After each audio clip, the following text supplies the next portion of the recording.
কি হলো তোমার? তো এই বাসার সামনে ধরে কদিন দেখতেছো কি মারতেছো, কারণ কি? বাসা কোথায় তোমার? ওর তো আগে এই এলাকায় দেখি নাই কোন সময়। জি ভাইয়া। জি আমার নাম আসাদ।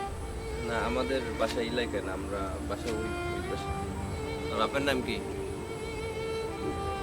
জি আপুর নাম মুরাদ। জি ভাই, আসলে এই বাসায় যে একটা মেয়ে আছে না, আমি ওর অনেক পছন্দ করি। তো হে, ও এই ব্যাপার না। আচ্ছা, আবার এই বাসার সামনে জানি তোমার আর না দেয় কোন সময়। ঠিক আছে, যাও যাও, এখন বাইরেই যাও, তাড়াতাড়ি চলে যাও। আচ্ছা ভাই ঠিক আছে। জি হ্যাঁ, দেখা যাবে আজ। ঠিক আছে। আরে বন্ধু, কি অবস্থা? মন মেজাজ খারাপ কা? বন্ধু, কি বলবো, মন খারাপ।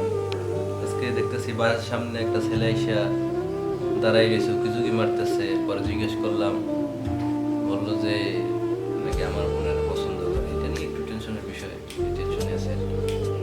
আরে এটা কোনো ব্যাপার হইলো? তুই বোনরে ডাকবি, ডাকি বলবি যে এখন আপাতত সাইলেন্ট, মানে অফ থাকতে, মানে এদিকে না জড়াইতে। পরে ছেলে যখন বড় হইবে তখন বিয়ে শাদীর বিষয়, চাকরি বাদে ভালো একটা চাকরি বাদে নিতে বলবি, এই নেবো। এটা তোর মাথায় আইলো না বেটা? এটা কোনো কথা কম। ও, এই বিষয়টা তো আমার মাথায় আসে নাই।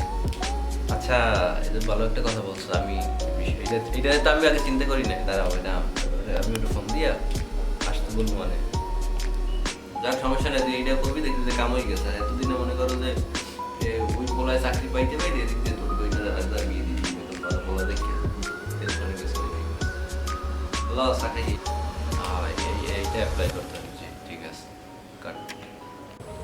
ভাইয়া আসতে বলছিলেন? কি খবর, ভালো আছো তুমি? জি। চলো বাসায় চলো, তোর সাথে একটু একটু কথা বলার দরকার ছিল। না চলো, সমস্যা নাই। ও না, চিন্তা করে দেখছি তুমি এখন বড় কোন ক্লাসে? আমি এবার পরীক্ষা দেবো, ক্লাস 10-এ পড়ি। এই বয়সী এটা কি ভালো? বুঝতে পারছি। যাক, দেখি, আমি চিন্তা ভাবনা করে দেখলাম তুমি লেখাপড়া শেষ করো, ভালো একটা চাকরি বাদা করো, আমার বোনও বড় হোক, তারপর চিন্তা ভাবনা করে দেখবো অনেক। জি ধন্যবাদ ভাইয়া। আচ্ছা ঠিক আছে। জি ইনশাআল্লাহ।